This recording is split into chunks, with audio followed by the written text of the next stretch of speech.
Random explainer की एक और नई वीडियो में आपका स्वागत है। कहानी की शुरुआत रॉजर नाम के लड़के से होती है जो अपनी स्कूल की छुट्टियां होने के बाद अपने घर आ रहा था। उसे उसके घर की नौकरानी लेकर आ रही थी जिसे वो देखकर बहुत खुश हो रहा था। घर आने के बाद वो अपनी माँ से मिलता है। उसकी माँ की नजर उसकी पैंट पर जाती है जो कि गीली होती है। उसकी माँ समझ जाती है कि ये कैसे हुई होगी। फिर वो अपनी बहन से मिलता है जिसके बाद वो दोनों बाहर घूमने चले जाते हैं जहाँ रॉजर को उनकी नौकरानी मिलती है। जब वो घर वापस आ रहा था तो उसका पैर फिसल जाता है और वो नीचे गिर जाता है। तभी उसे वहाँ किसी लड़की की आवाज सुनाई देती है। जब वो उधर जाता है तो वो देखता है कि उसके घर की नौकरानी किसी के साथ रोमांस कर रही है। वो नौकरानी भी उसे देख लेती है और हंसने लग जाती है। इसके बाद रॉजर अपने घर आ जाता है। रात में जब वो अपने कमरे में होता है तो उसे फिर से एक आवाज सुनाई देने लगती है। वो बाहर देखता है कि उसकी एक नौकरानी एक कमरे के आधी अंदर और आधी बाहर है। वहाँ भी कोई उसके साथ इंटीमेट हो रहा होता है। ये देखकर वो कमरे के अंदर आ जाता है। अगली सुबह उसकी बहन उसे फिर से जंगल में घुमाने ले जाती है। तब उसकी नजर उसकी नौकरानियों पर पड़ती है। इसके बाद वहाँ उनके घर के नौकर भी आ जाते हैं जिन्हें देखकर नौकरानियां गंदे इशारे करने लगती हैं। इसके बाद रॉजर अपने घर की नौकरानियों को छुपकर देखने लगता है, लेकिन एक दिन एक नौकर रॉजर को ऐसा करते हुए देख लेता है और उसको वहां से भगा देता है। रास्ते में उसे उसकी बहन मिल जाती है जो उसे पास के ही एक चर्च में लेकर जाती है जहाँ वो दोनों छुपकर देखते हैं कि चर्च में रॉजर की आंटी हैं। वो फादर को कहती हैं कि जब से मैंने रॉजर को देखा है मैं उसे पसंद करने लगी हूँ। जब रॉजर ये बात सुनता है तो वो बहुत ही हैरान हो जाता है। वो अपनी आंटी की बातें सुनने के लिए थोड़ा आगे बढ़ता है और चर्च के फादर के सामने गिर जाता है। जिसके बाद चर्च के फादर उसकी शिकायत उसकी माँ से करते हैं। उसकी माँ फादर से पूछती है कि इसे क्या सजा मिलनी चाहिए, तो फादर कहते हैं कि इसे इसकी पीठ पर 100 बार मारना चाहिए। तभी उनका नौकर रॉजर उसको सजा देने लगता है जिसे उसकी नौकरानियां और बहन देख रही होती हैं। रात में रॉजर बाहर देखता है कि उसकी नौकरानी किसी के साथ इंटीमेट हो रही होती है। रॉजर उस आदमी को देखना चाह रहा था पर वो कामयाब ना हो सका। रॉजर जब दूसरी नौकरानी से इसके बारे में पूछता है तो वो बस इतना कहकर वहां से चली जाती है कि ये हमारा सीक्रेट है। अगली सुबह रॉजर अस्तबल में जाता है जहाँ उसे एक किताब मिलती है जो कि अश्लील कहानियों से भरी होती है।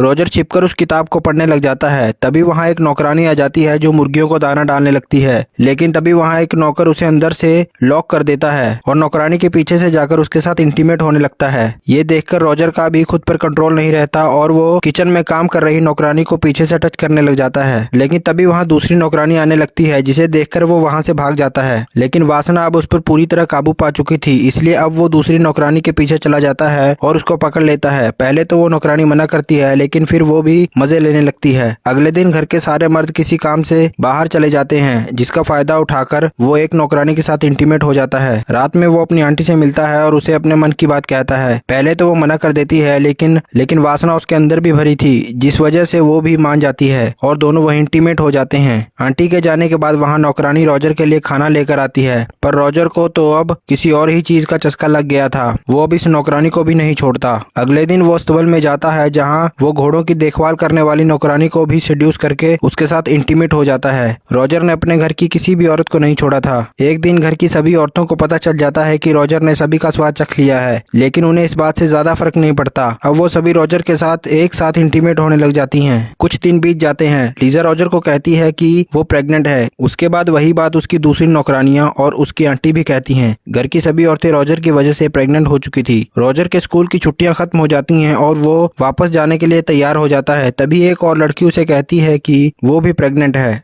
रॉजर अब सभी औरतों को ऐसे ही छोड़कर स्कूल वापस चला जाता है और कहानी यहीं खत्म हो जाती है।